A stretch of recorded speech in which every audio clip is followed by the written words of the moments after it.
allow the minutiae of our lives to distract us from what's really important. We stop treating our lover like a lover, and everything goes to hell in a handbasket from there.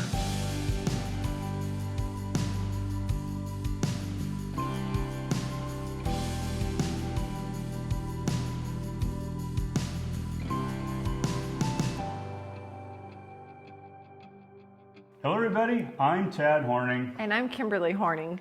Welcome to Great Marriage, Great Life TV, where we offer uncommon insights into how to rejuicify your relationship and make your marriage great again.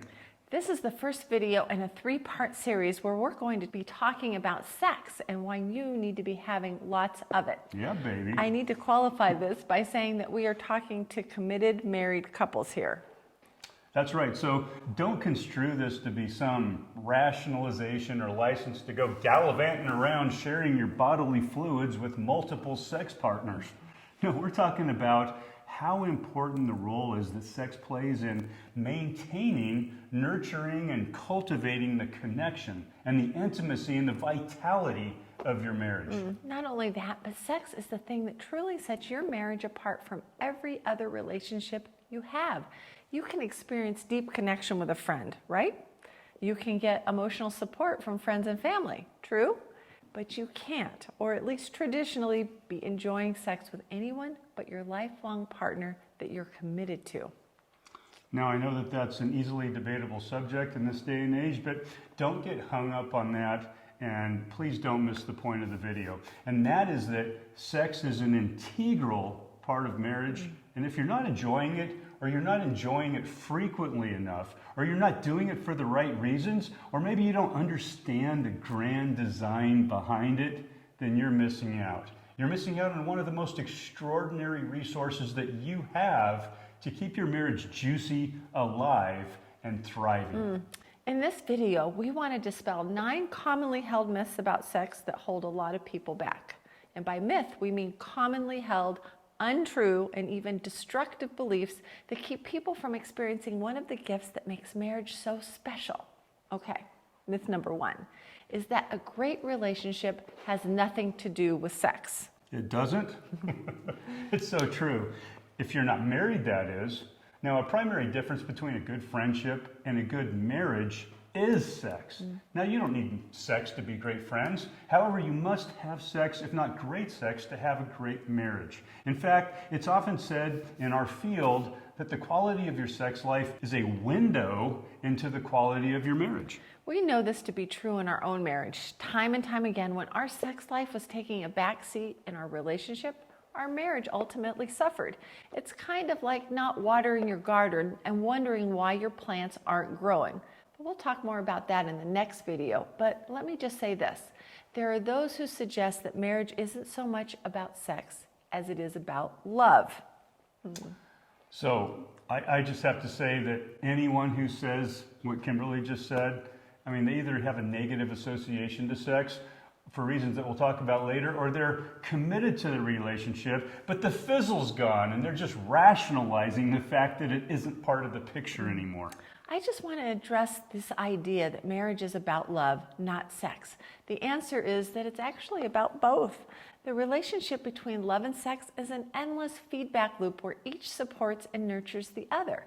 Because the type of love that separates marriage from every other relationship is eros love, or erotic love. Love erotic love. Now, if you take erotic love out of the equation, all you've got left is a partnership. And for many couples, once the kids are all out of the house, the partnership dissolves. So let's talk about myth number 2, which is that great sex just doesn't happen in a long-term monogamous relationship. It's not true. However, it is rare. Now, why? Because we allow the minutiae of our lives to distract us from what's really important. We stop treating our lover like a lover, and everything goes to hell in a handbasket from there. There's so much to talk about here, and we'll go deep into this in our courses, but the essence of the problem is that we stop bringing our best to the table. We stop pursuing our mate and start taking what we have for granted, and over time, our experience together becomes a foregone conclusion. So true, and personal growth plays a huge factor in this as well, and we'll talk more about this later, but suffice it to say that if you're not evolving as a human being, you and the sex that you're having will get boring and it'll get monotonous over time. So let's move on to myth number 3. Now, myth number 3 is that sex is for procreation only.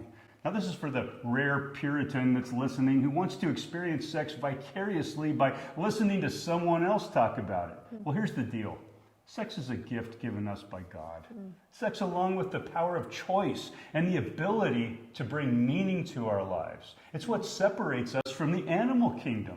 Now, putting these 3 things together, we as human beings, we have the ability to choose to have meaningful sex.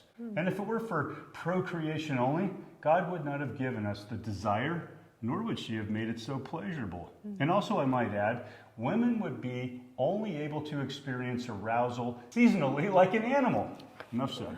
Okay, myth 4 is that men want sex more than women. Another way of putting this would be that men are the more high desire partner. Is that true, baby? What about in our relationship? Well, it depends on whether you're putting me up on a pedestal or maybe being an ass. Well, there you have it, folks. Need we say more?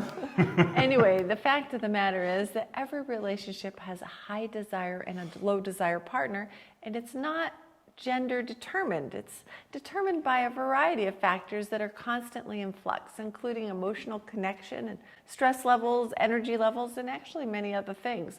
But the thing that you need to understand most is that what makes women desire sex is often inverse to what makes men desire sex. And this is an entire discussion on its own, but let's suffice it to say that a lady's desire is often suppressed by the fact that she's in survival mode all the time.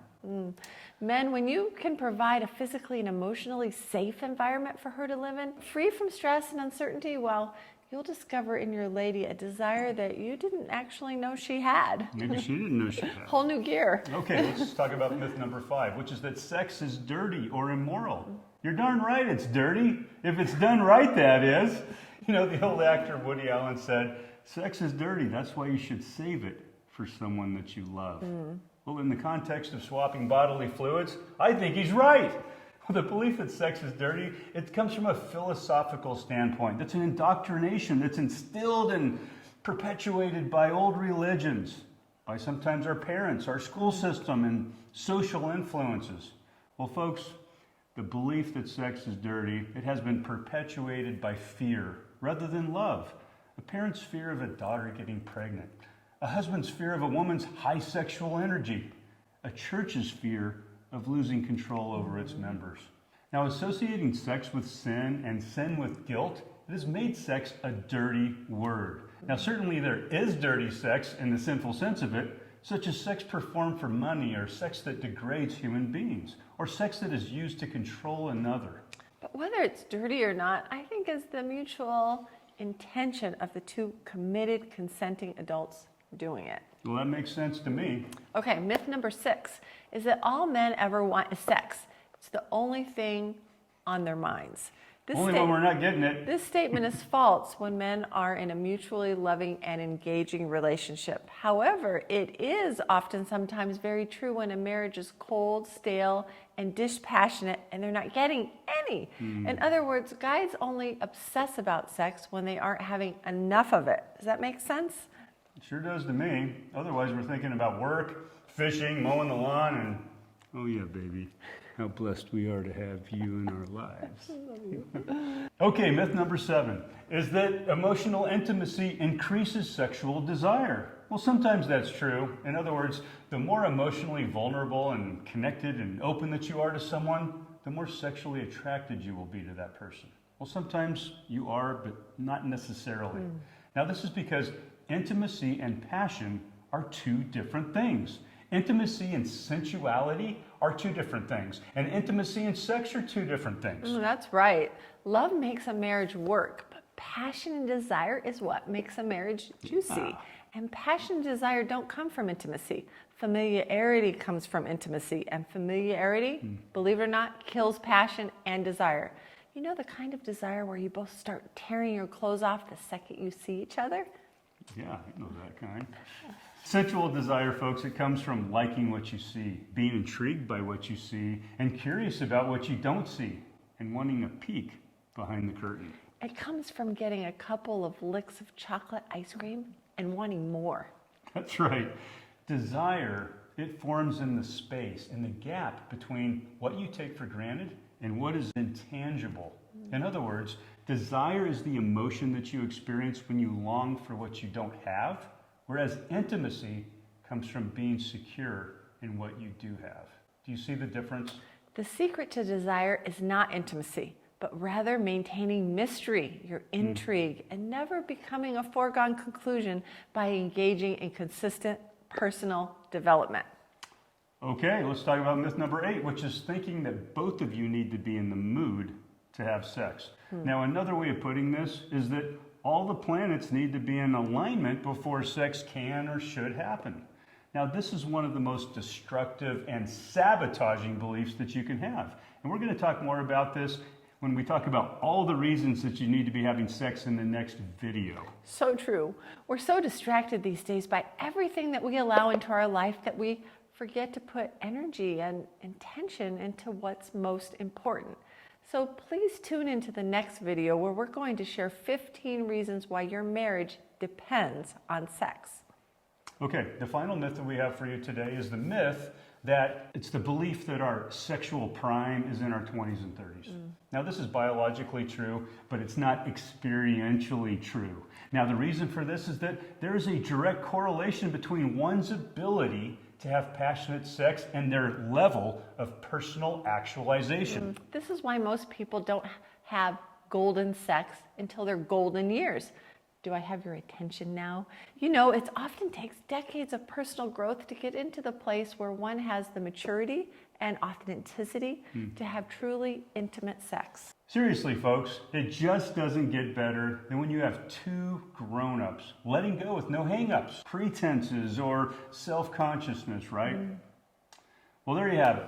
Those are the 9 myths or beliefs that people commonly have that keep them from enjoying a healthy sex life. But it's not enough to know why you might not be having enough sex. You need to know all the reasons why your marriage depends on you having more sex. Do we really need reasons to have sex? Sometimes we do, you betcha. Now, the prevalence of sexless and sex-starved marriages these days is epidemic. So tune in next time where we're going to give you at least 15 reasons why you need to be having sex and why your marriage actually depends on it. In the meantime, live fully, love without limit, and be the person who already has the marriage of their dreams. And if you've got value out of this video, please join our community by subscribing to our channel, giving us a thumbs up, and sharing this video with someone that you think would benefit from it. Now, until next time, we'll see you again. Until next time.